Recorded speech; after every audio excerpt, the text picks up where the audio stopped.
Assalamualaikum warahmatullahi wabarakatuh. Perkenalkan, kami dari kelompok 7 yang beranggotakan saya sendiri, Cintalia Nur Afisa, NIM 312. Dan 3 rekan saya yang bernama Muhammad Akbar Ardiansyah, NIM 314, Bahtiar Royan, NIM 316, dan Anissa Nur Latifah, NIM 336. Kami di sini akan membahas sedikit tentang ROE atau Return on Equity. Ya, yang pertama yaitu pengertian ROE. ROE adalah perbandingan antara laba bersih dengan modal. Yang dimaksud modal di sini yaitu modal inti perusahaan. Resiko ini menunjukkan tingkat presentasi yang dapat dihasilkan. ROE sangat penting bagi para pemegang saham dan calon investor, karena return on equity yang tinggi berarti para pemegang saham akan memperoleh dividen yang tinggi pula, dan kenaikan return on equity akan menyebabkan kenaikan saham. Menurut Mardianto, ROE adalah rasio yang digunakan untuk mengukur keberhasilan perusahaan dalam menghasilkan laba bagi para pemegang saham. ROE juga dianggap sebagai representasi dan kekayaan pemegang saham atau nilai perusahaan.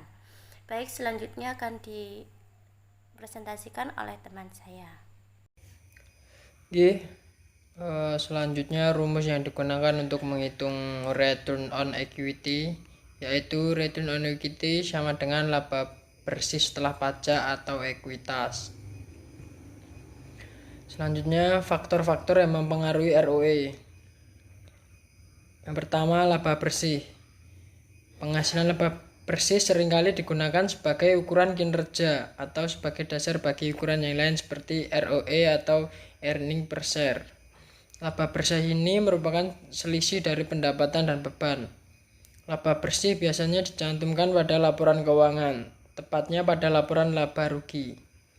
Yang kedua, ekuitas. Ekuitas sendiri adalah total modal yang dapat menggambarkan hak pemilik atas aset perusahaan.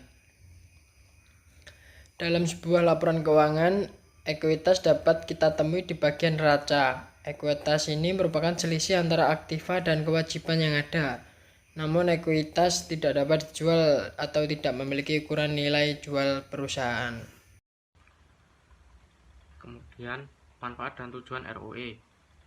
Menurut Kasmir 2015, manfaat yang diperoleh dari penggunaan rasio ROE adalah untuk 1. Untuk mengukur atau menghitung laba yang diperoleh perusahaan dalam satu periode tertentu. 2. Untuk menilai posisi laba perusahaan tahun sebelumnya dengan tahun sekarang. 3. Untuk menilai perkembangan laba dari waktu ke waktu. 4. Untuk menilai besarnya laba bersih sesudah pajak dengan modal sendiri. 5. Untuk mengukur produktivitas seluruh dana perusahaan yang digunakan baik modal pinjaman maupun modal sendiri. Selanjutnya, indikator dalam return on equity atau ROE. Indikator dalam return on equity atau ROE ada dua, yaitu 1. Net profit.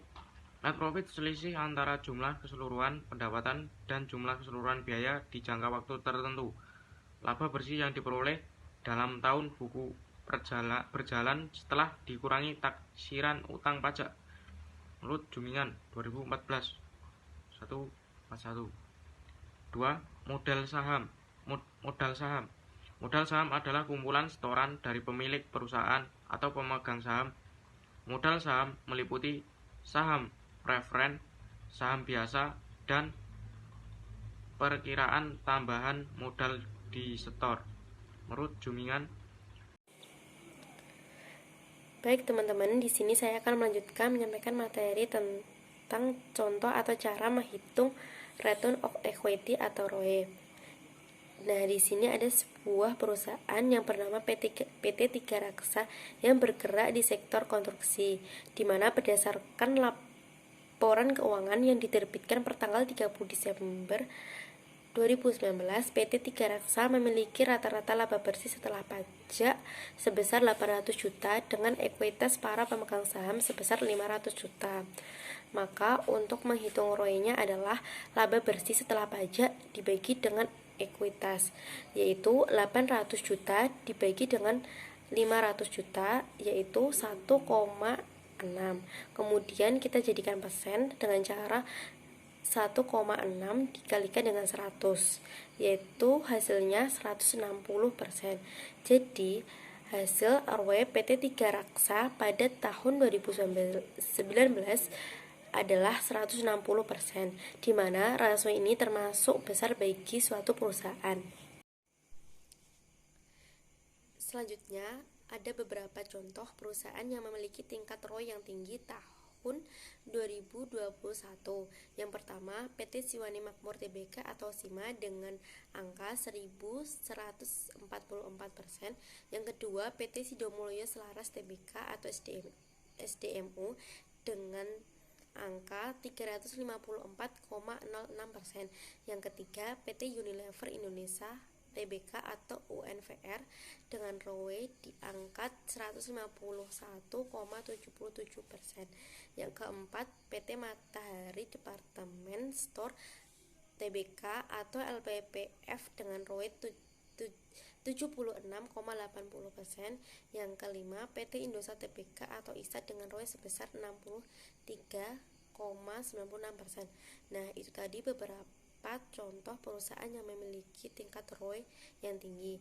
Namun, hal tersebut tentu dapat berubah sesuai dengan laba bersih dan tingkat ekuitas yang dimiliki oleh perusahaan setiap waktunya.